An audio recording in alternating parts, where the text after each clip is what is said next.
Entonces vamos a estar continuando con el mensaje, el tema, y en este caso vamos a estar hablando, hermanos, un poquito sobre la divinidad de Jesús o de Jesucristo. Sí, este es un tema importante en la confesión de fe, hermanos, y en la fe cristiana. Es un tema importante, la divinidad de Jesús, porque eh, hay dos personas que son muy atacadas dentro de la fe cristiana, hermanos. Una de ellas es la persona de Jesucristo y la segunda persona es el Espíritu Santo.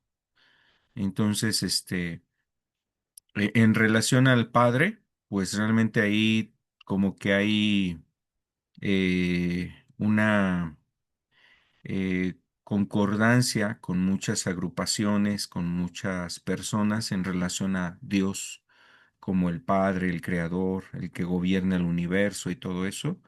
Hay una misma opinión sobre eso.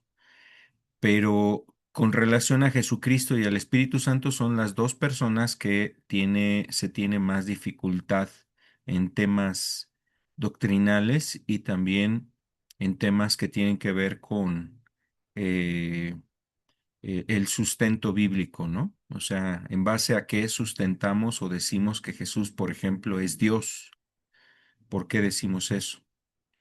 Si platicamos con un judío, hermanos, un judío de religión, un judío devoto, pues obviamente a Jesús, saben que Jesús fue un personaje que existió hace mucho tiempo, lo conocen, vamos a decirlo, en un sentido histórico, pero no lo reconocen como el Hijo de Dios, ni como el Salvador o como el Mesías, ¿no? Que ellos inclusive todavía siguen esperando a un Mesías.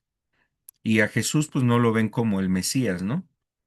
Y, y obviamente pues esos son algunos aspectos que tienen que ver con la divinidad de Jesús.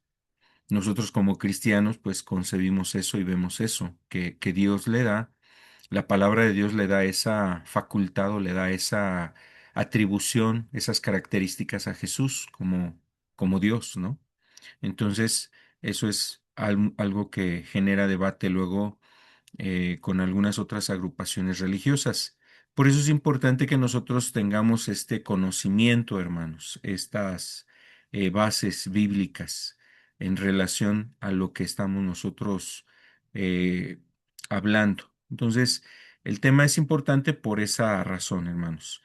Eh, quiero invitarles también a considerar, hermanos, que como les menciono, dentro de la fe cristiana, pues estas dos personas son las dos personas que son más atacadas y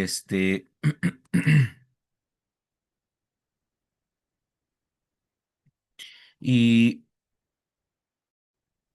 es importante que nosotros conozcamos las razones que nos deja ver la Biblia en relación a estos aspectos que vamos a ver con relación a Jesús, por ejemplo. Primero, hermanos, quiero invitarles a ver un pasaje que está en Primera de Pedro, capítulo 3, Primera de Pedro, capítulo 3, verso 15, y es muy importante este pasaje porque nos lleva a estar conscientes, hermanos, de que nosotros necesitamos conocer estas fuentes doctrinales para presentar una explicación a todo aquel que nos demanda, ¿no? Explicación de lo que nosotros creemos.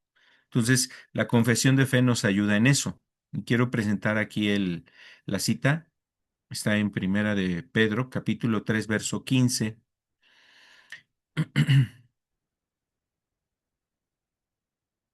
Eh, y nos dice, hermanos, lo siguiente: sino santificad a Dios el Señor en vuestros corazones, y estad siempre preparados para presentar defensa, con mansedumbre y reverencia, ante todo aquel que os demande razón de la esperanza que hay en vosotros.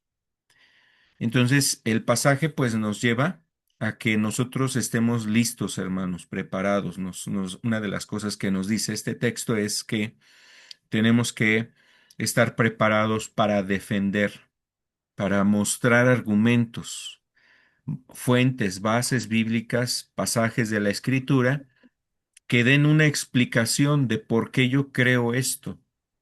Y el propósito no es debatir ni contender, ¿no? Con otros grupos religiosos, no es como ganar el punto, porque tampoco ese es el propósito de conocer la verdad, sí, no es para debatirla, no es para contender, pero sí dice que debemos de presentar defensa con mansedumbre y reverencia, o sea, con todo respeto a las otras personas, con una actitud, sencilla, tranquila, sin el propósito de ofender a otras personas,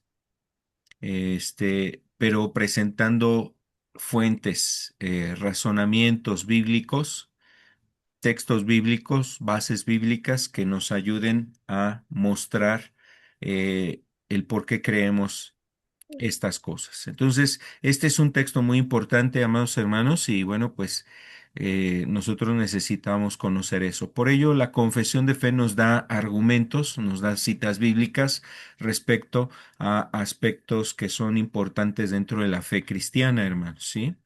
Es un documento que nos ayuda por diferentes temas tener una fuente bíblica de lo que nosotros creemos. Entonces, esa es la importancia y la utilidad también de la confesión de fe. Bien, entonces, ese es el fin, hermanos, y como veíamos hace un momento, pues estamos mencionando esto porque el propósito de este estudio, hermanos, es continuar con la confesión de fe y eh, vamos a estar viendo, hermanos, aquí el cuadernillo de fe en la página número 2.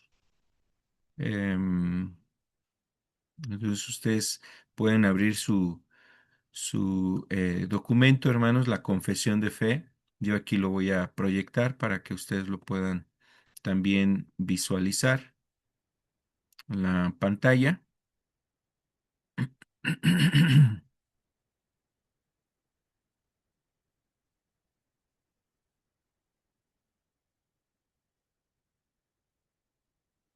Y pues también ya lo tienen ahí a la mano, excepto el hermano Beth. Bien, entonces aquí es donde nosotros estuvimos hablando la última ocasión sobre la confesión de fe. Vimos el concepto de Dios, hermanos, vimos qué es lo que nos dice la Biblia con relación a Dios. Eso ya lo revisamos. Aquí están los textos de referencia, hermanos, o textos de prueba que nos dan alguna base de lo que se habla en los puntos anteriores, ¿sí? Entonces, este punto, aunque es corto, es breve, en relación a Dios es lo que se puede, es lo que se debe de mencionar o lo que estamos nosotros considerando que es importante hablar de Dios, ¿no?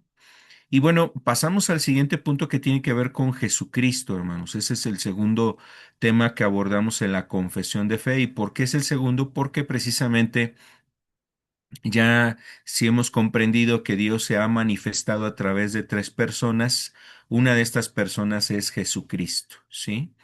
Y la labor de Jesucristo es muy importante, hermanos, para la humanidad es muy importante la persona de Jesucristo. Es muy atacada esta persona, es lo que yo les mencionaba hace un rato, hermanos, es muy atacada. ¿Por qué razón? Pues porque, hermanos, él concretó este acto de redención, de salvación. La Biblia dice que no hay otro nombre debajo del cielo en el que el hombre pueda ser salvo. No hay otro nombre, no hay otra persona ni otro nombre por el que nosotros podamos ser salvados, sino solamente a través de Jesucristo. Entonces, eh, la labor que él hizo es muy importante y obviamente el descrédito, la difamación, la distorsión, todo lo que todo el conocimiento que genere confusión y duda respecto a Jesús, pues el que está interesado en que eso se difunda, hermanos, pues es el diablo. ¿Por qué? Porque la persona necesita conocer a Jesucristo para poder llegar a Dios.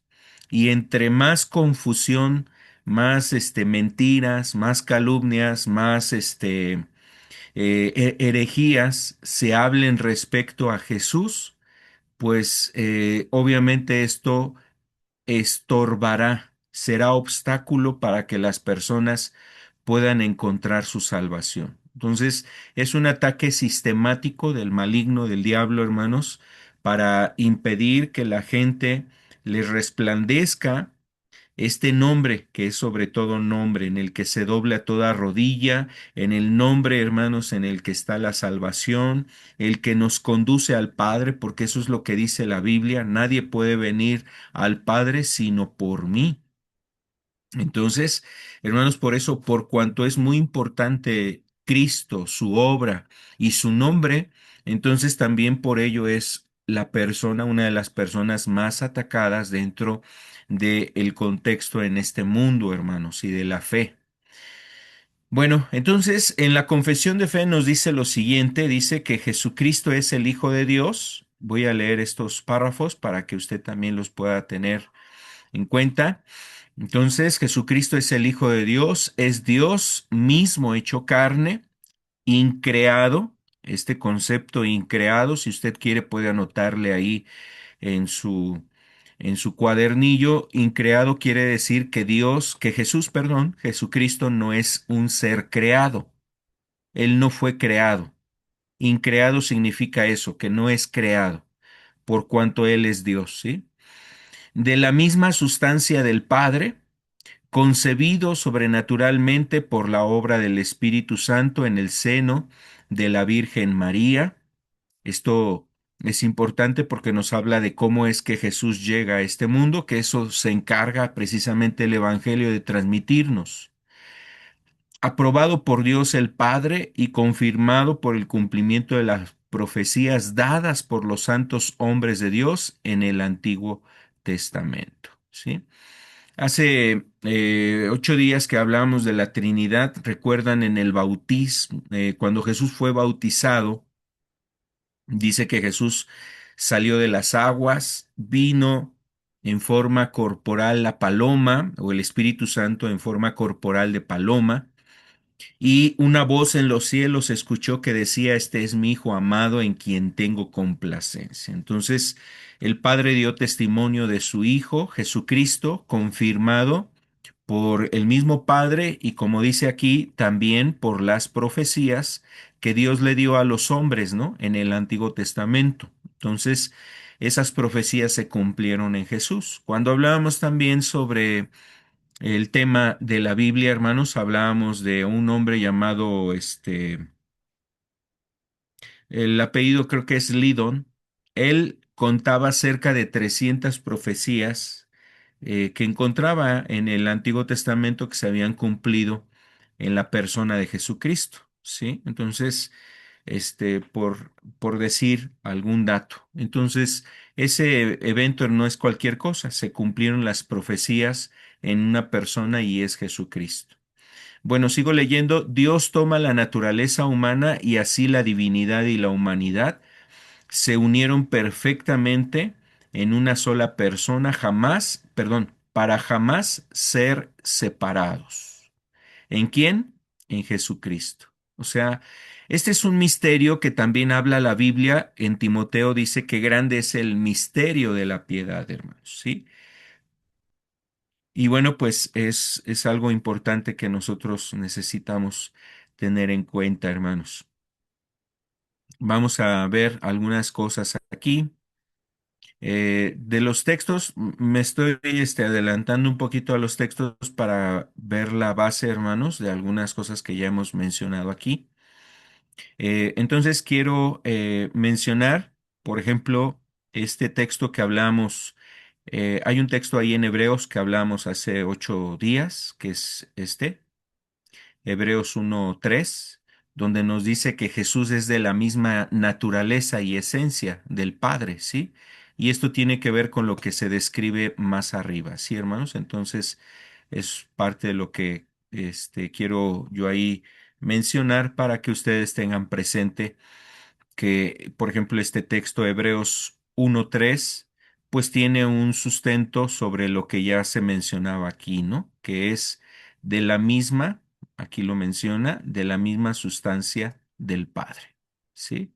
Eso donde lo encontramos en Hebreos 1:3 y también, hermanos, déjenme buscarlo aquí abajito, el otro texto. eh, ujú. Es creo que de Colosenses. Vamos a verlo en la proyección. Vamos a ver ese pasaje. Lo pueden ustedes también buscar en su Biblia. Es Colosenses 1:15. Colosenses 1:15.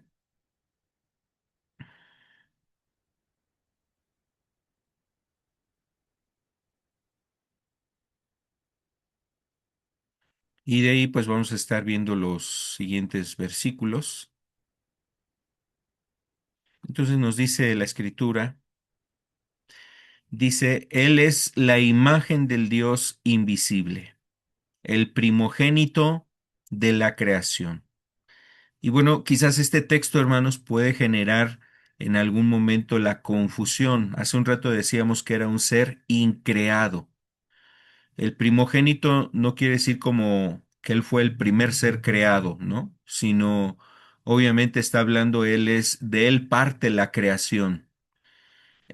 Vamos a verlo más abajo. Dice el verso 16, porque en él fueron creadas todas las cosas, ¿sí? Si lo leemos nada más el versículo anterior, pues nos puede generar confusión, porque en él fueron creadas todas las cosas. O sea, Él no es un ser creado. A lo que se refiere es que en Él fueron creadas todas las cosas. Por Él fueron creadas todas las cosas. Las que hay en los cielos y las que hay en la tierra, visibles e invisibles, sean tronos, sean dominios, sean principados, sean potestades, todo fue creado por medio de Él. Fíjense cómo dice, fue creado por medio de Él y para Él. Aquí este texto es muy importante. Si nada más leemos el verso 15, puede generar una confusión, pero aquí el verso 16, hermanos, nos está aclarando que Él es el que creó y el único que tiene capacidad de crear las cosas, pues es Dios. Él es el creador. Eso ya lo veíamos en el primer tema de esta confesión, que es Dios, que Él es el creador. Y bueno, dice, por medio de Él y para Él fueron creadas todas las cosas. Sigo leyendo, hermanos, el siguiente versículo 17 dice, y Él es antes de todas las cosas, y todas las cosas en Él subsisten. Si se dan cuenta, hermanos, aquí nos está hablando de Jesucristo este texto, y cada uno de estos versículos nos dice algo muy importante de Jesús.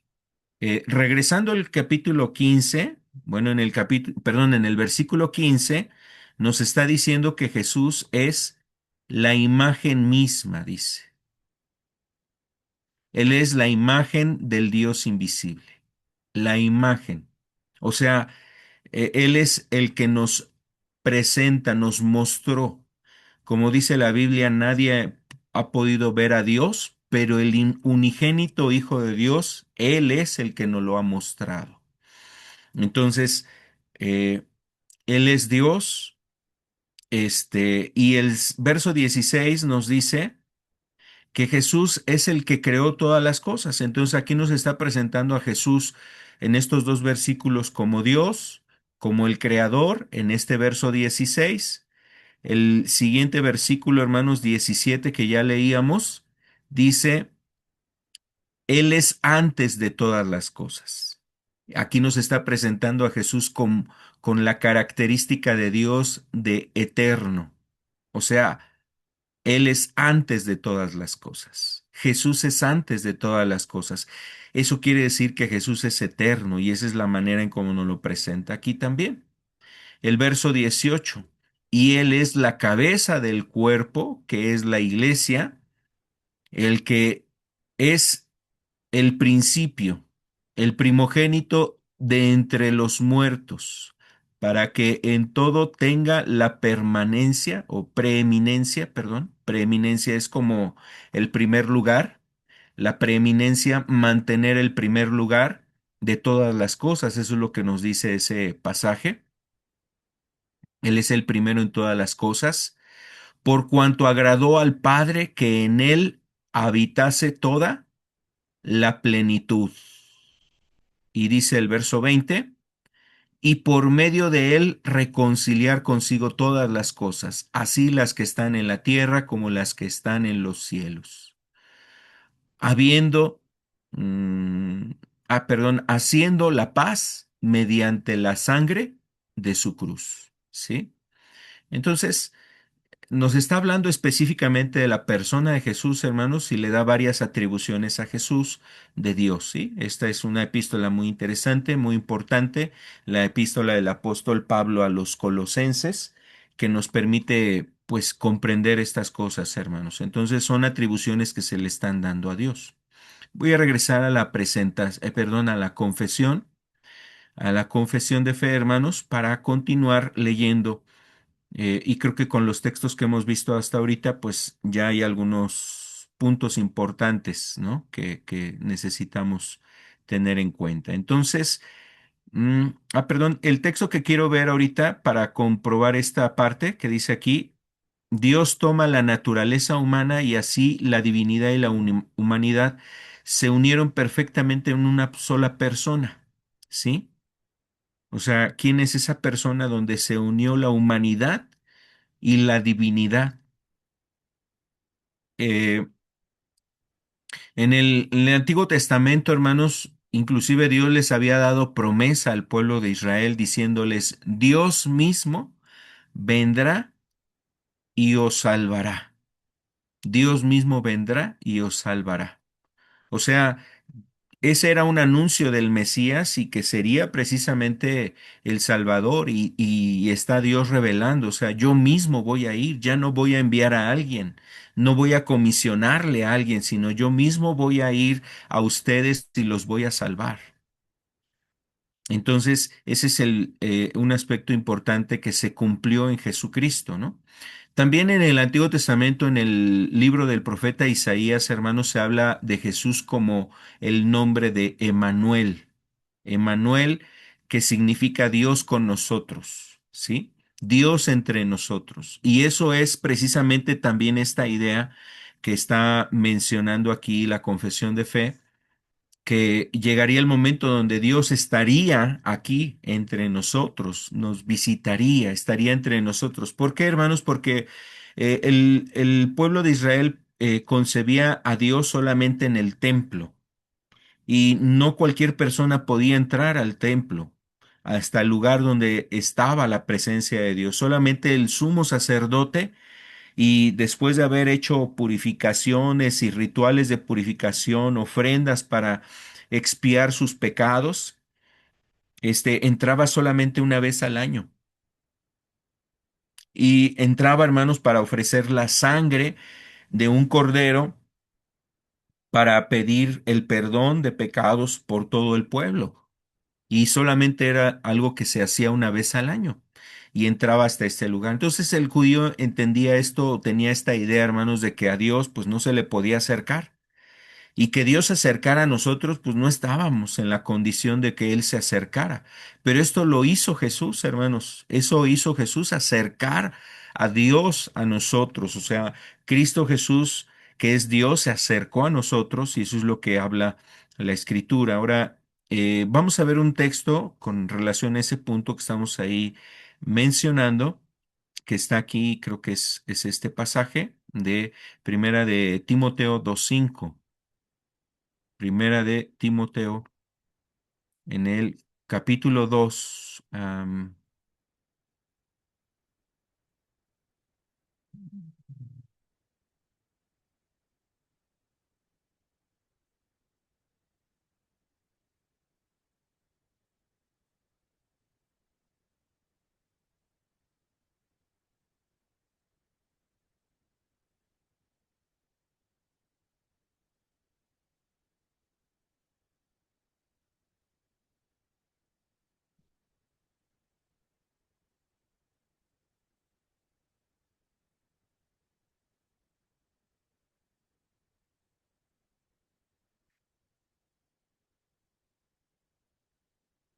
Vamos a ver primero este texto que ya les cité, hermanos, y ahorita buscamos el otro. Les doy el otro texto que también quiero presentar. A ver, lo voy a proyectar.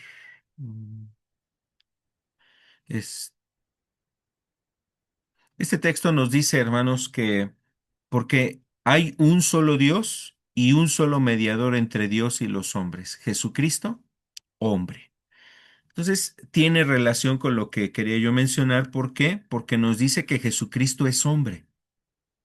Y ese es algo quizás eh, humanamente también como difícil de concebir. Bueno, ¿por qué Jesús es hombre y a la vez es Dios?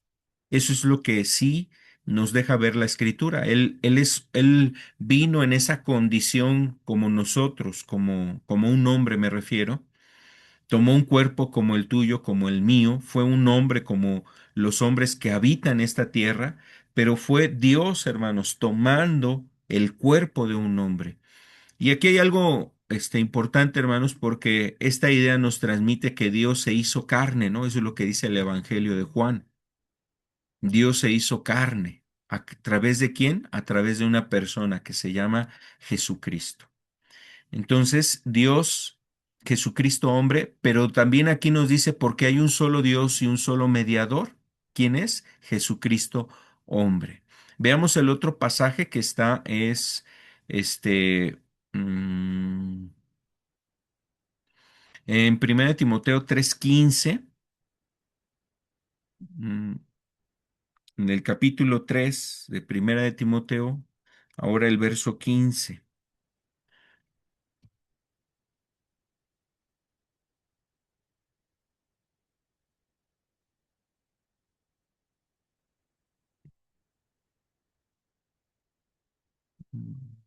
Perdone, sí, sí vamos a verlo y es el 16 también. Para que si tardo sepas cómo debes conducirte en la casa de Dios, que es la iglesia del Dios viviente, columna y baluarte de la verdad. Ahora veamos el versículo 16. E indiscutiblemente, grande es el misterio de la piedad.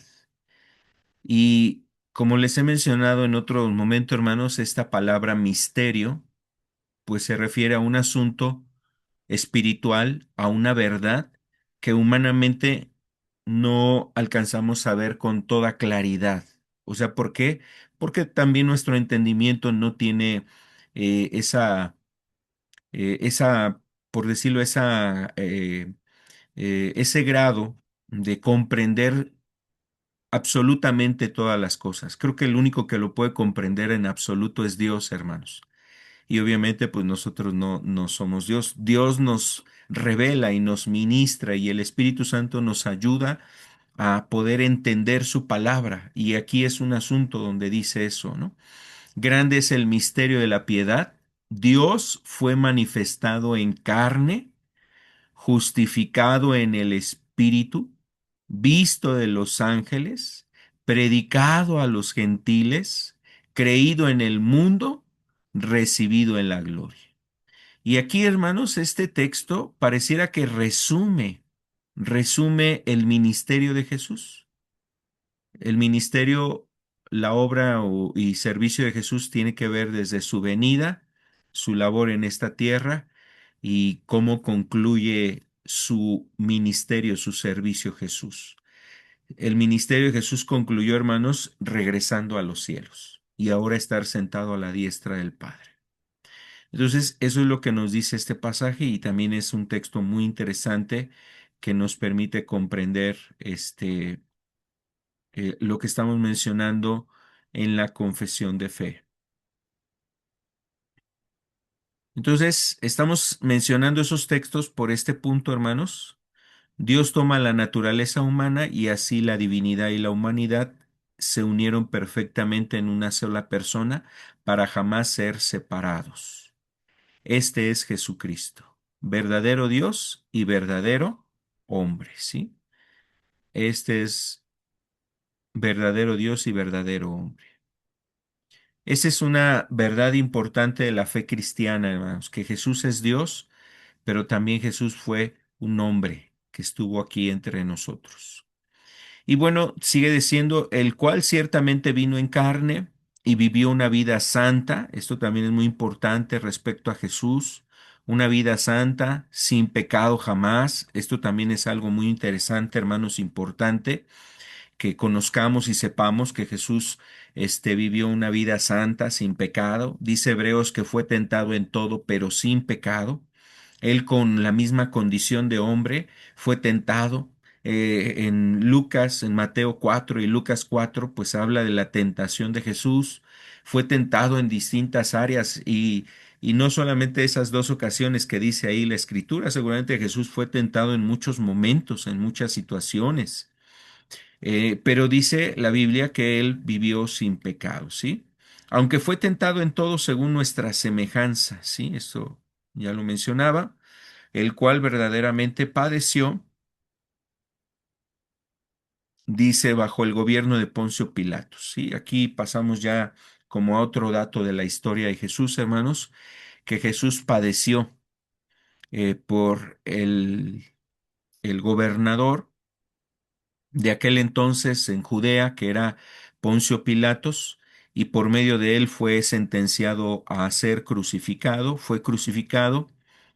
Y aquí hay algo importante, hermanos, porque en la fe cristiana es importante saber que Jesús fue crucificado, verdaderamente muerto. O sea, ¿por qué se dice esto, hermanos? Porque a veces hay ideas y hay enseñanzas que tratan de negar el que Jesús murió, que Jesús realmente no vino ni en carne, ¿no? Que Jesús era un espíritu.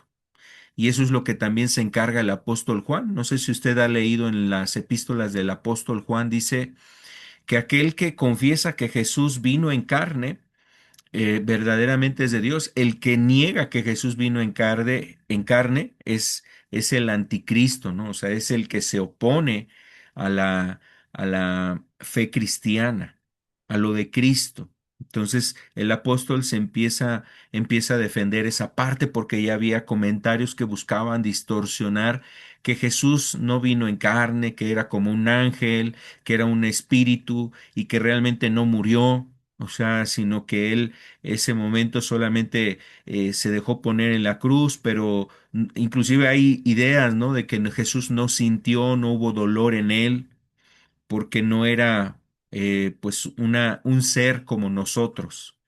Pero en realidad, hermanos, eso es contrario al hecho de que Jesús verdaderamente estuvo aquí en carne.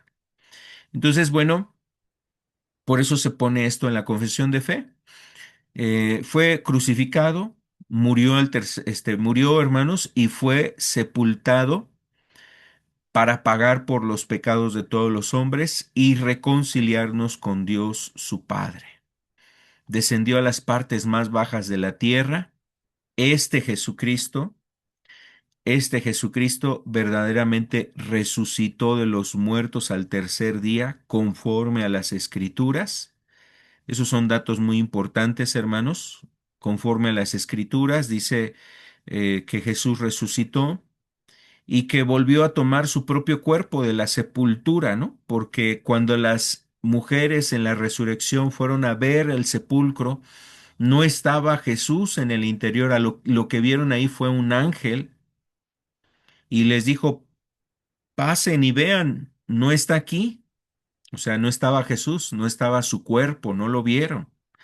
Y las mujeres pensaron que alguien se lo había llevado. El ángel les dice, no, él ha resucitado. Entonces, Jesús, hermanos, resucitó, tomó nuevamente su cuerpo, ese cuerpo que había sido llevado a la cruz.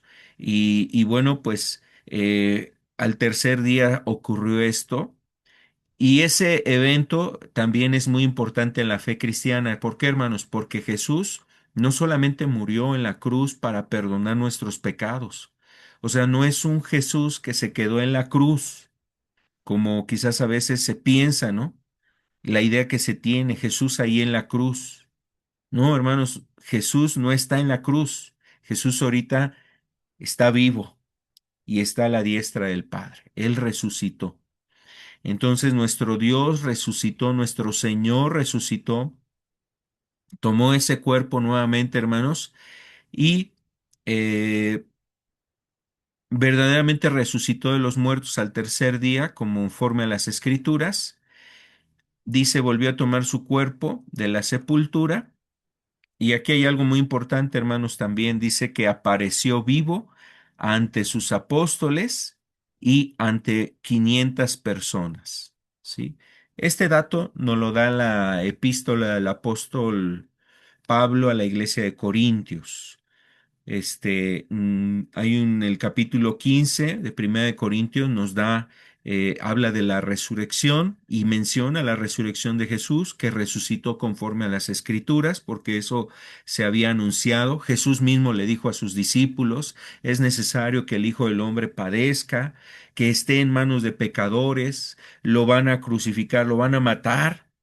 Dice, pero al tercer día resucitaré. Él preparó a sus discípulos y les dijo que al tercer día iba a resucitar. Y se cumple eso. La Biblia y los evangelios nos hablan de la resurrección, pero además no solamente los evangelios, sino que ese testimonio quedó, hermanos, en más de 500 personas de aquel entonces. Se les presentó Jesús. Jesús se les presentó a más de 500 personas y ese evento lo habla Primera de Corintios. Entonces la resurrección de Jesús también es un hecho que puede ser comprobado por el testimonio de los que lo vieron, ¿sí? Y bueno, después de la resurrección, dice aquí, subió hacia el cielo, en donde fue glorificado, y allí está hoy, vivo y sentado en su trono, lleno de gloria y poder y majestad, intercediendo por nosotros, y ciertamente volverá. Aquí ya pasamos a otro evento importante de la Biblia, hermanos, o de la historia de la fe cristiana, que nosotros tenemos la esperanza que Jesús volverá, hermanos, para juzgar a los hombres en el día postrero, ¿sí?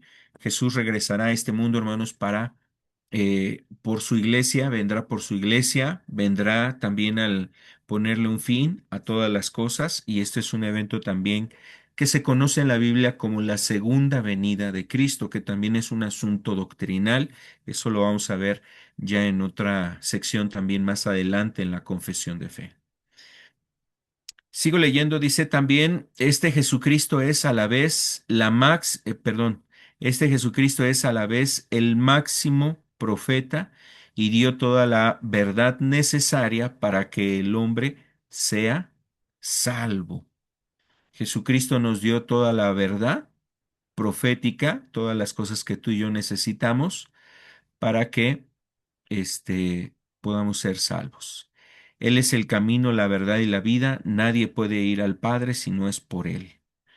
Comprobado, o sea, Jesús se puede comprobar su existencia, se puede comprobar por la historia, por la arqueología, por la profecía, es decir, por el texto sagrado y aún hasta por la ciencia. Sí, hermanos, es un hecho que puede ser comprobado, la existencia de Jesucristo. Entonces, hermanos, pues esto es también algo muy importante que nosotros necesitamos tener en cuenta, ¿sí? En relación a Jesús. Vamos a ver el texto, hermanos, que hace un momento les refería, que está aquí, miren, es 1 Corintios 15, verso 6, que nos habla de este evento de donde Jesús se presentó para dar testimonio de la resurrección. Y ahí nos describe cómo fue que Jesús se presentó aquella ocasión que resucitó, cómo fue esa secuencia de eventos donde cuando Jesús se resucita, cómo es que se les presenta a los discípulos. Vamos a ver aquí, decía yo, 1 Corintios 15, 1 ah,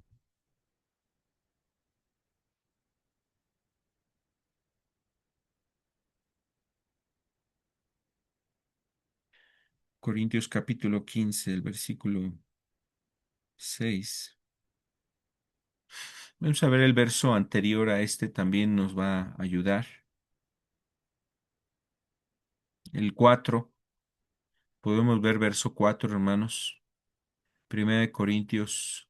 15, versículo 4, dice así: y fue sepultado y resucitó al tercer día conforme a las Escrituras. Ajá.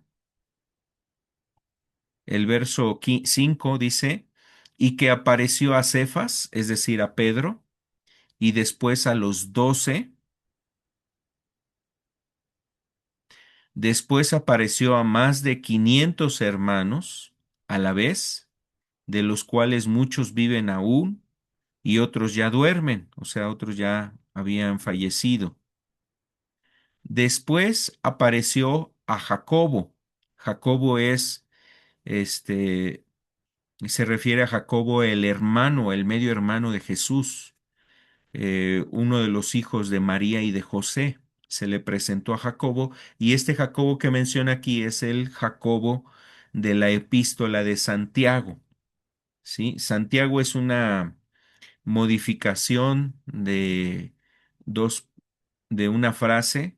San Jacobo, con el tiempo fue modificándose la escritura con abreviaciones y se cambió a, a Santiago, ¿sí? Entonces, ese es un tema ahí de lingüística, y fue modificado eso, pero se refiere ese Jacobo, hermanos, al Jacobo hermano de Jesús, que es citado en los evangelios, tanto en Marcos, creo que en Mateo también, Lucas, y la epístola de Santiago, pues es precisamente la epístola de él, ¿sí? Entonces se le aparece a Jacobo, y después de todos ellos, dice, de todos los apóstoles, dice el apóstol Pablo, y al último a mí, dice, como a un abortivo se me apareció a mí, ¿sí? O sea, también al apóstol Pablo se le presentó Jesús.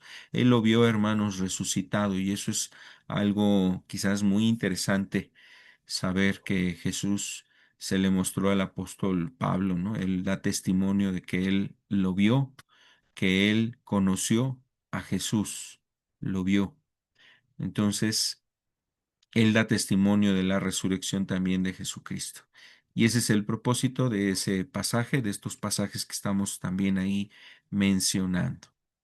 Entonces, son varios aspectos que estamos aquí abordando, hermanos. Prácticamente esta sección que estamos aquí mencionando es como el resumen de la vida de Jesús, ¿no? Es como un resumen de la vida de Jesús. Sí, todo lo que nos describen las epístolas, los evangelios, está resumido en esta porción.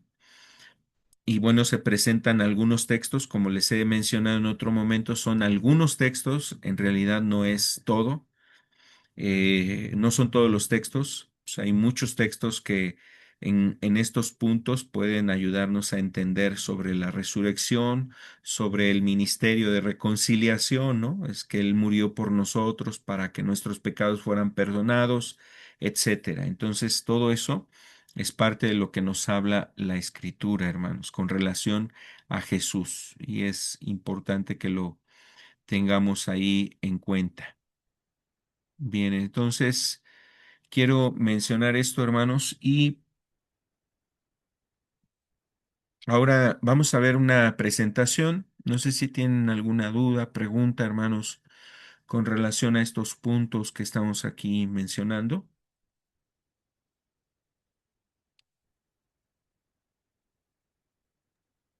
No, hermano, ninguna duda. Ok, qué bien, hermanos. Si existiera alguna duda, con confianza pueden hacer la pregunta, hermanos. Bien, vamos a continuar avanzando. Entonces, ahora vamos a ver, hermanos, una presentación que hace un momento yo coloqué, y bueno, que nos habla sobre la divinidad de Jesucristo. La divinidad de Jesucristo, esto es para presentar un poquito más sobre los textos, inclusive del Antiguo Testamento, que nos pueden ayudar a comprender. Por ejemplo, esto nos ayuda a entender eh, o a presentar defensa, sobre todo con aquellos que niegan la divinidad de Jesús. Vamos a ver algunas cosas de esto. Aquel que te demande una razón de la fe, ¿por qué dices que Jesús es Dios? Eso no es correcto, ¿no? Por ejemplo, un testigo de Jehová puede decir eso. Los judíos pueden decir eso. que Jesús es Dios, pues bueno, ellos podrían decir esas cuestiones y obviamente vamos a ver algunos argumentos de la Escritura. El primero de ellos, hermanos, es que Jesucristo es el Jehová del Antiguo Testamento. No en todos los pasajes donde la Biblia en el Antiguo Testamento se presenta como el Jehová, no en todos los textos, quizás esté alusión a Jesucristo, pero sí hay textos que hacen esta referencia. Y aquí vamos a estar comparando, voy a mover un poquito eh, la diapositiva, a ver si no se les movió allá.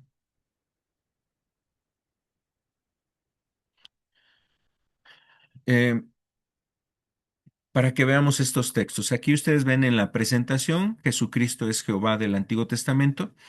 Y bueno, hermanos, ¿por qué decimos eso? En la Escritura demuestra que el Señor Jesucristo es Jehová.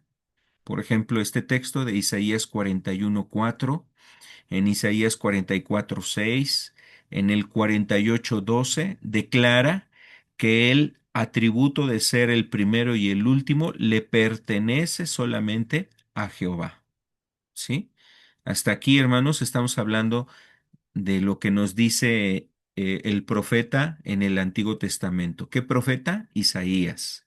En esas citas que están ahí apareciendo en la pantalla, está hablando de Jehová y pues nos dice de una atribución de Dios, el primero y el último. ¿Qué significa esa frase primero y último, hermanos? Es una frase que hace referencia a la eternidad de Dios y además que Él es el primero y el último en todas las cosas, o sea, como que Él es todo en todo, ¿sí? Entonces implica en un sentido de tiempo, implica también en un sentido de espacio, o sea, Dios ocupa todo, está en todo, no que todo sea Dios, esa es otra idea del hinduismo, ¿no? El panteísmo, que todo es Dios, ese es otro concepto. No, Dios está en todo, no podemos escondernos de su presencia. ¿Recuerdan cuando hablábamos de que Dios es omnipresente? Está en todo lugar. Y esa es la idea de primero y el último, o sea, habla de tiempo y habla de espacio. Es una atribución que se le da a Jehová en el Antiguo Testamento y lo dice el profeta Isaías. Pero cuando vemos la Biblia en Apocalipsis, también en estas citas que dice ahí, Apocalipsis 1:7 y versículo 8, también en Apocalipsis 1:11, en el 1:17 y en el capítulo 22 del verso 13 al 14, se muestra a Jesucristo como el poseedor de este atributo, haciendo de Jesucristo el mismo Jehová que aparece en los mensajes de Isaías. Sin duda, de todo el Antiguo Testamento, ¿sí? Es una manera en cómo también podemos nosotros tener presente, hermanos, que cuando la Biblia nos está hablando ahí sobre este Jehová en el Antiguo Testamento, pues seguramente se refiere precisamente a Jesucristo. Este es algo importante de comparar, ¿sí? Vamos a ver algunas citas, hermanos, ustedes anótenlas. Estas citas las pueden anotar de Isaías. Este, denle una captura ahí de pantalla, como ustedes gusten. No, si quieren, ahorita se las puedo también proporcionar. Terminando la enseñanza, les paso esta presentación. La pueden ustedes revisar. Eh, entonces, vamos a ver algunas cosas, por ejemplo, para comparar, ¿no? Por ejemplo, en Isaías 41:4. Isaías 41:4, vamos a ver esa cita. Mm,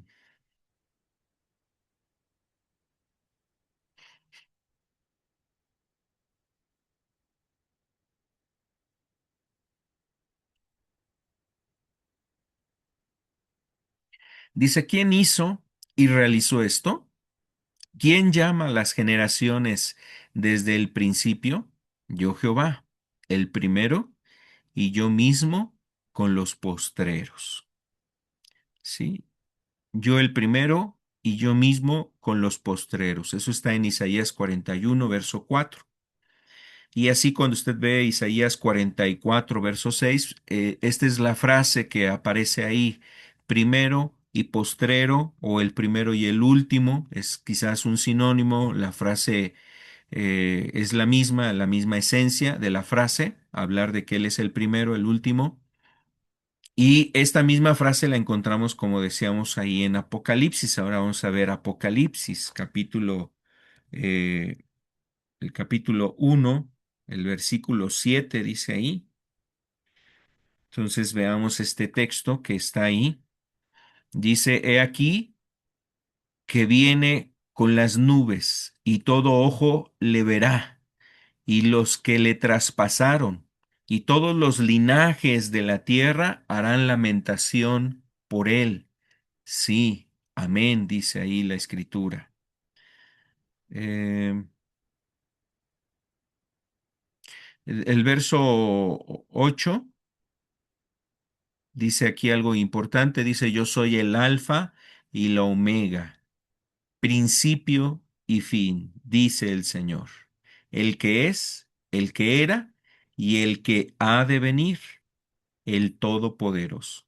Y bueno, pues aquí hay más características, no solamente esa característica de eternidad o de omnisciencia, ¿no? Que decíamos que significa también la frase primero y último, significa eternidad, omnisciencia.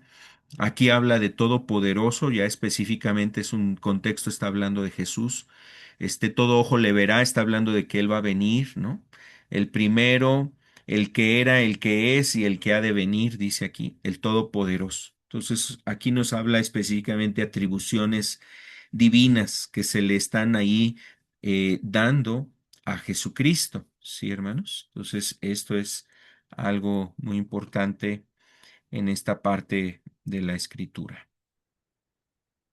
Mm, Entonces, así, hermanos, pues esta es una atribución muy importante. Voy a continuar con el siguiente punto porque hay otros puntos también que quiero resaltar.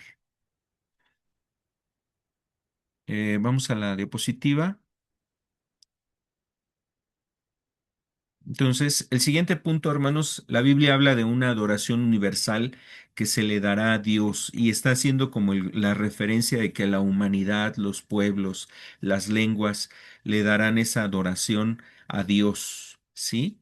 En algún momento es una adoración universal, o sea, todas las cosas, todas las personas, todas las lenguas, la adoración universal y obviamente el único que es digno de adorar, según lo que nos habla la Biblia es Dios, hermanos, es el único que es digno de adorar. Ni los ángeles son dignos de adorar. Este, no hay otro ser que se deba de adorar, ni a María, ni a Pedro, ¿no? Ni a Juan, ni a los apóstoles que fueron instrumentos de Dios para hablar de la palabra, de hacer las obras de Dios, manifestar el amor y la gracia de Dios. Entonces, aquí la adoración universal en Isaías 45, verso 22 al 25, habla de una adoración universal que un día toda la humanidad le va a rendir a Jehová. Y ese pasaje de Isaías, hermanos, pues también es algo que vemos en Filipenses 2, del verso 9 al 11, inclusive también, perdón, en Apocalipsis habla de esa adoración celestial al Cordero de Dios, ¿no? Al Cordero de Dios, pues se refiere a Jesucristo, se refiere al Hijo de Dios que sería adorado, el cántico que se entona en los cielos, ¿no? Y ese cántico pues es para Jesucristo, hermanos. Entonces, vamos a ver este pasaje en Isaías capítulo 45,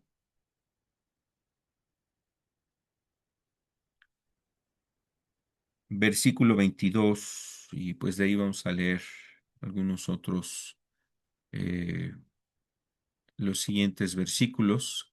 Dice aquí, hermanos, mirad a mí y sed salvos todos los términos de la tierra, porque yo soy Dios y no hay más, dice ahí la escritura, y no hay más, ¿sí? Por mí mismo hice juramento, de mi boca salió palabra en justicia y no será revocada. que a mí se doblará, dice, toda rodilla y toda rodilla y jurará toda lengua. Versículo 24. Y se dirá de mí, ciertamente en Jehová está la justicia y la fuerza, dice. En Jehová está la justicia y la fuerza, y él vendrá, y todos los que con él eh, eh, se enardecen serán avergonzados. Versículo 25. En Jehová será justificada y será se gloriará toda la descendencia de Israel. Entonces, esa adoración, pues, está hablando en un sentido de postrarse, de arrodillarse, ¿no? Que es el texto que mencionaba hace un momento, o más bien la cita que leí del verso 23, ¿no? Que es este. Por mí mismo hice juramento, de mi boca salió palabra en justicia y no será revocada, que a mí se doblará toda rodilla y jurará toda lengua. Sí, hermanos, habla de esa adoración, de ese culto, de esa rendición a Dios, y esto pues mismo es lo que habla Filipenses, ¿no? Es en Filipenses, ahora vamos a verlo, Filipenses 2:9.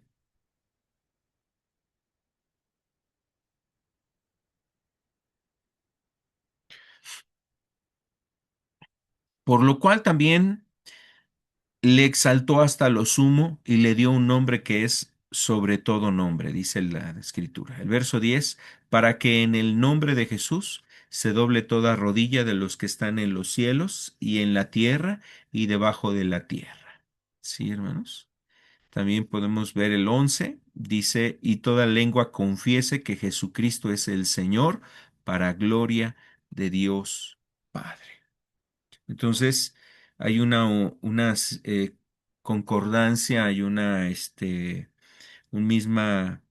armonía entre el texto de Isaías con esto que dice Filipenses. Entonces, eso está hablando de la adoración universal a Jesús, ¿no? Que se dará en algún momento, obviamente en el cielo, hermanos, toda lengua le adorará, le exaltará. ¿Sí? Vamos al siguiente punto, hermanos, que es que solo Dios es redentor.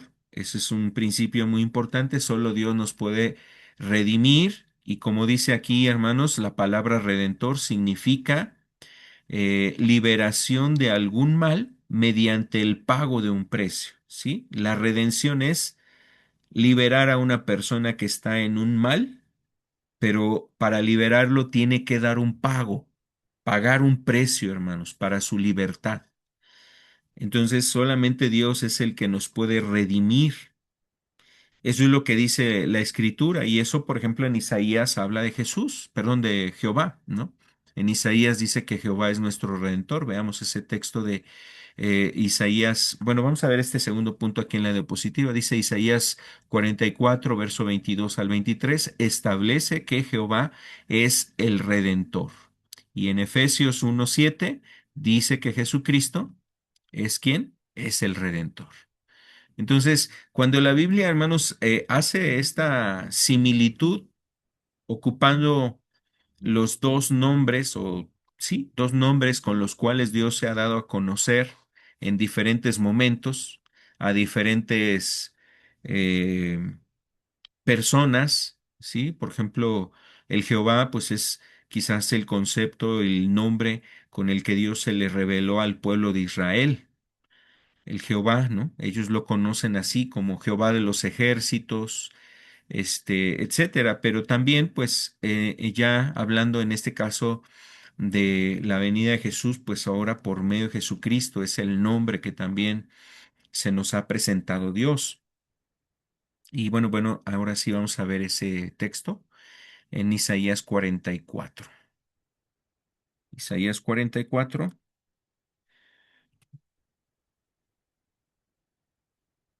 el verso 22. Mm, Dice aquí la escritura, yo hice como una nube, perdón, ¿dónde ando?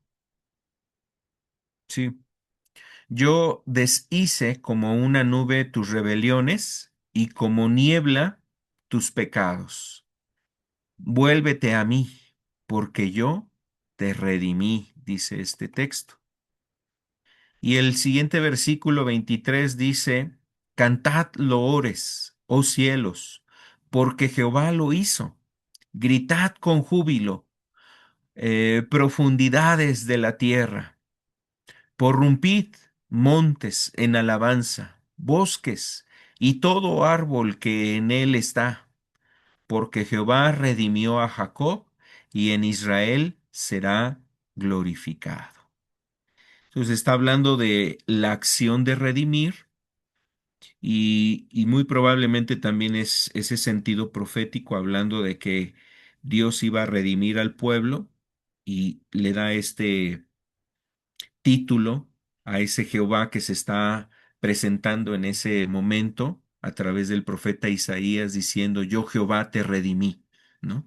Yo Jehová te redimí, hablando de una acción que se estaría llevando en el futuro, pero ya la da por hecho, ¿sí? Yo te redimí. O sea, todavía no sucedía en el tiempo, en nuestro tiempo todavía no sucedía o cuando el profeta Isaías estaba hablando, todavía no se estaba cumpliendo el hecho, pero él ya lo está dando por hecho, hermanos, que sucedería. Yo, Jehová, te redimí y Jehová te redimió. Está hablando de algo que Dios ya habría hecho. Entonces, hermanos, esto habla precisamente de que es un asunto de la persona de Jesús y viéndolo en Efesios, ahora vamos a Efesios capítulo, perdón, Efesios capítulo 1, verso 7, pues nos dice la escritura, en quien tenemos redención por su sangre. Está hablando de Jesús. En quien tenemos redención por su sangre. El perdón de pecados, según las riquezas de su gracia. ¿Sí? Entonces ese Jehová que habla la Biblia como el Redentor en Isaías, en Efesios, pues nos está hablando que es Jesucristo, hermanos. ¿Sí? Eso es algo muy interesante en las escrituras. Y regresamos a la presentación, hermanos, para ir al otro punto también. Ya estamos casi por concluir, amados. También Dios es nuestra justicia, ¿sí? Hace un rato leíamos un texto también de eso, que Dios es nuestra justicia. En Isaías 45, verso 24, en Isaías 54, verso 17, dice que Jehová es nuestra justificación, justificación. Y en Primera de Corintios 1:30, pues habla de eso, hermanos, sobre Jesús. Dice que Él es nuestra justificación. Jesús es nuestra justificación. Y bueno, pues al comparar los textos, usted podrá darse cuenta de esto, hermanos, que Jesús es nuestra justificación. Lo puede usted revisar con más calma ese aspecto. Otro aspecto también es que Dios es que Salvador, hermanos. Solo Dios es el que salva. En Isaías 43:11 dice que Jehová se reserva para sí mismo el derecho de salvar. Fuera de mí no hay quien salve. Eso es algo muy interesante de esta cita, Isaías 43:11. El Jehová que está hablando ahí dice, fuera de mí no hay quien salve.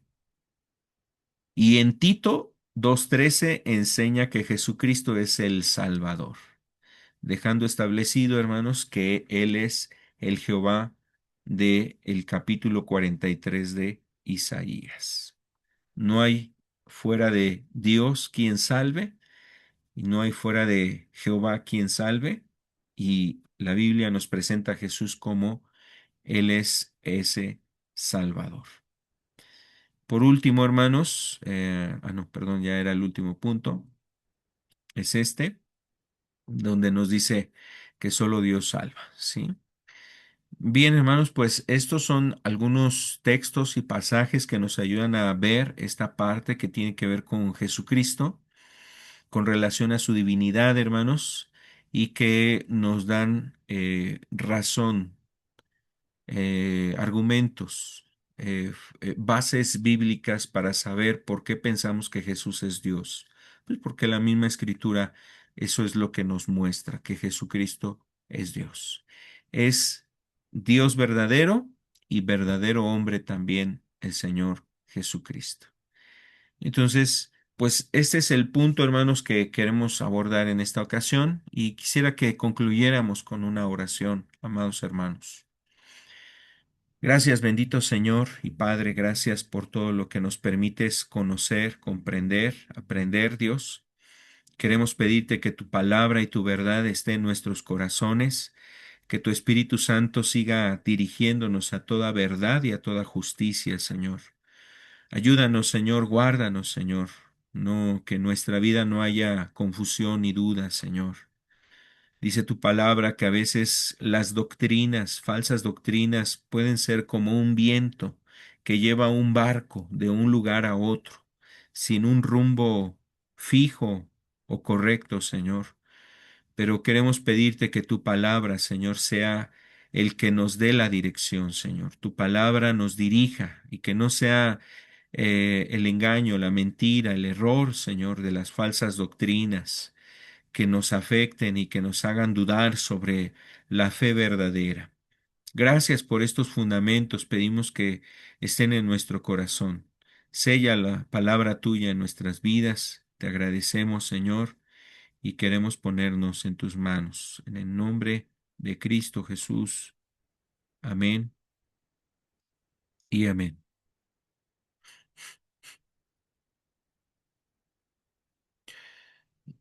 Hermanos,